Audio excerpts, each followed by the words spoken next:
Alright guys, how's it going? Eastbayanglers out here. Today we're going to talk about tying another jig. Yesterday or today I think it came out, but we talked about basically something that's a real simple baitfish minnow profile that you can tie. Real easy, but it actually works. From, you know, my experience, I've fished them a lot like that and those work really well. Today we're going to talk about how to do a 3-layer baitfish minnow.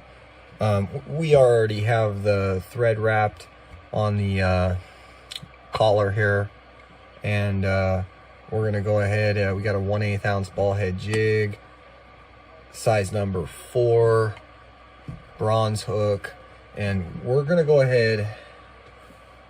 Let's see. Now, the first thing I want to talk to you guys about really quick before I get into this, more important than people would think. This is a very large bucktail, but this bottom section right here, this bottom third, this third is going to flare. It's going to flare so hard that it's not good for bait, anything that's a bait fish or a streamer pattern at all. This mid third section right here, the middle section of your bucktail, that's going to have a little bit of flare, and it's also going to have a little bit of a straight profile. So, you know, that's good when you want a bait fish that has some depth to it. It's a bit, you know, fatter and stuff like that. You're going to get a fatter bait fish profile from this middle section, the 2/3. And then on the top third, you're going to get that really nice, long, straight. That's great for streamers and bait fish patterns that you want to be extremely small. Maybe you're trying to imitate, it doesn't really matter. If it's a small bait fish you're trying to imitate and they're not you know, they're thin and anywhere from 1 to say 4 inches, you're really going to want to focus on the top third. All right, so here we go. Let's get started. So you're just gonna, we'll go ahead and take from the upper section here. We're gonna cut our material right here.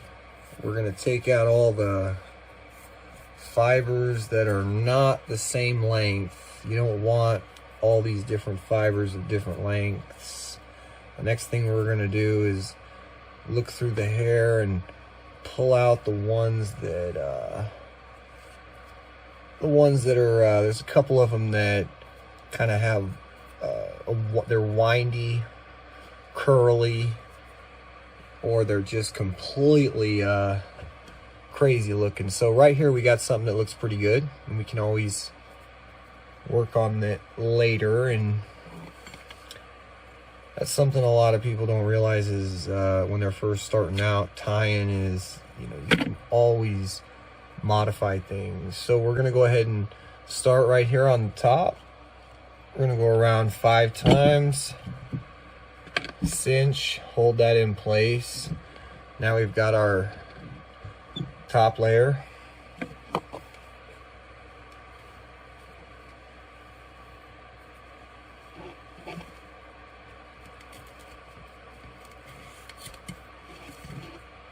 Okay, we got some more bucktail here. We're just going to do the same thing. Pull out any of those hairs that are not the same length. I know you guys see it flying. This is what it's like. Material flying everywhere. Gotta love it. Oh, I definitely pulled out too much on that one. All right, here we go. So, go ahead and trim that like so. Everything has got to be extremely thorough when you're tying these. So we're going to do 5 wraps. We're going to cinch it. And next thing I'm going to do here, so I'm gonna take my thumb and slowly rotate this bucktail here each way.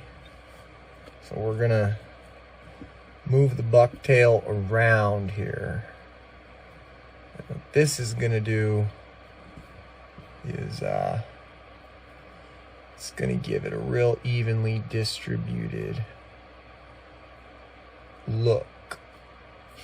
So it's gonna take a few seconds, and now that I showed you guys on the camera, I'm gonna make a couple pinches with my thumb, take some of the material sometimes and pull it up, just little things like that. And your goal is to just get this this bucktail wrapped around the entire collar. And then I'll go around 5 more times. So you guys see I'm not using a lot of thread. I'm using strong thread, but not a lot of thread. And you don't want to use any more thread than you have to. It's not gonna benefit you in any way. Thread is not a part of what you're tying. It's not like the thread itself should literally be almost invisible. It's not a part of the bait. So today we're using 200 denier, and it's pretty thick thread, and you know, bit stronger than maybe I could go. You know, 100 to 140, 150 would be good, but we're just using this because we have an excess amount of it. But right now it doesn't look like much, but right here, as you guys can see, but we've got bucktail wrapped all the way around this, right? It's evenly distributed. And to keep things in place after you get them where you want them, you just, you know, do that 1 cinch. And so now we've got this this bucktail jig, right? And next thing we're gonna do is we're gonna add the next layer, and the next layer is gonna be on the top part right here for a little bit of color contrast. You always want to start the bottom, you know, with a lighter color, and then work up with layers to the darker colors.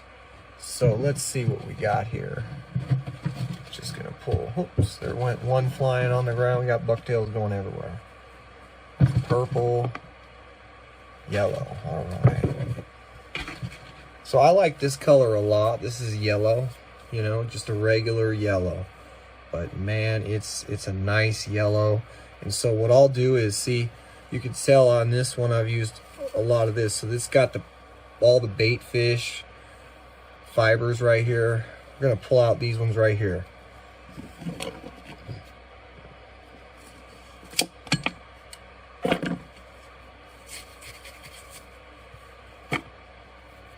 All right, so here's what we got. More material is not always better. Try to keep that in mind, guys, when you're tying, when you're making tackle, but especially when you're tying, and just in general, more is not always better. Things have to be very much, things have to be well thought out, and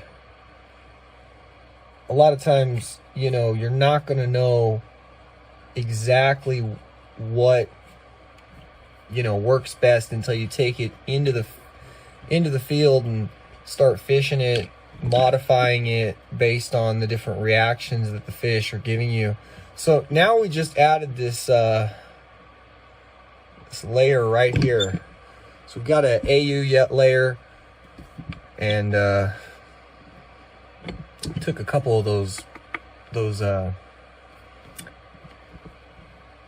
darker bucktail fibers just to add in kind of a color contrast.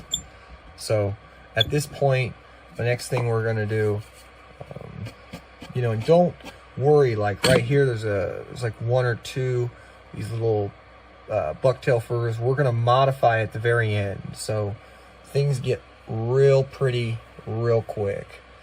So I really like when I go with this. Let's go with a Morning Dawn Emerald Flake. We'll cut this, pull these fibers out.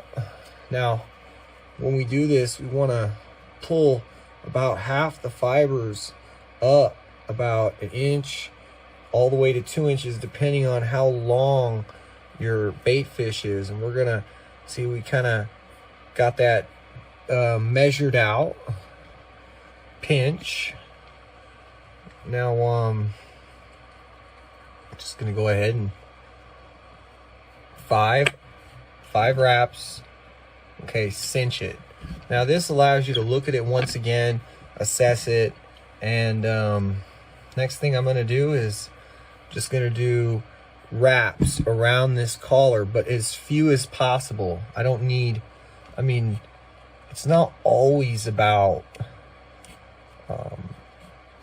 looking, if I can get it to fish better and have, you know, not a, if I can get it to fish better with using less material, like I just did there, same product, less material, okay, and sometimes, like right here, there's like 2 little things sticking out, and if I was to sit here and wrap this collar more, I could get those out. I could get those covered real quick. It's gonna change that. I'd rather get my little fly tying cutters or get a something else to cut those out. You don't want a lot of material. So now we're just gonna show you the old, you know, just gonna, so we can do this up to 6 times. I like to do it 3 because I'm gonna cinch, and then after I cinch, I'm gonna add some glue. So when I add the glue, it's gonna be good. If you're gonna wanna add glue, I would recommend 6 wraps, 6 knots. So then you can kind of look at your final profile, and you can play around with it. You really want to move these hairs a little bit, just a little bit, and try to get them into the placement, the best placement. I mean, it depends, you know, I love to get things right. So the more of a perfectionist you are, the more of a, yeah, in that regard, the better stuff's gonna look. So this is what it looks like right off the get-go. And now after that, we're gonna go ahead and take it off, trim it up really quick. Like I told you, there was a couple things. So the first thing you can do is you pull to the sides of that. That's because we didn't get all those fibers we took all those fibers that were short out. A lot of people have to cut those out. But if you look at it, this one right here is poking, rip it out. That one right there was just kind of a weird hair. Got one right here. And how you doing? I don't like it. Doesn't look consistent with the rest. And that's really what it's about, is consistency. And so now we've got this you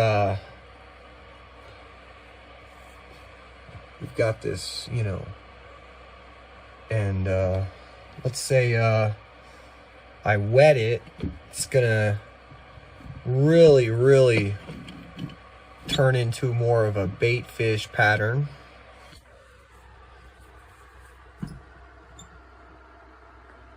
I'm sorry guys, it looks like there might not be enough light in there for you to get the full look. But that's very simple, very quick, 3-layer bait fish minnow jig, 200 denier thread, 1/8 ounce ball head jig. And now I'll go ahead and get this wet real quick, show you guys exactly what it'll look like in the water. Alright guys, so here we are. There's our tag right, got a tag right there on the ball head. If you look really hard, you'll see a little tag. You can cut that off, but generally when I put the glue on, that's gonna just cover that over, and I'll lay it down, and that right there is Like I said, I could use more thread, but more thread is not better. Less thread is always better. So little glue, and if you can see, this is more or less what it's going to look like in the water, except it's going to absorb. This is just not completely soaked, this is just damp. So when it gets really wet, it's going to go into a real small narrow bait fish, and then it's going to flare out a bit. And this bucktail works exceptionally well in the winter. The winter months of the year are phenomenal. And I know you guys like to throw out a bucktail for a lot of different species. This is extremely effective for me. 3-layer bait fish jig, hair jig. We're gonna talk make another video soon showing you a 4-layer, 6-layer, 8-layer. We're gonna get into it, so stay tuned.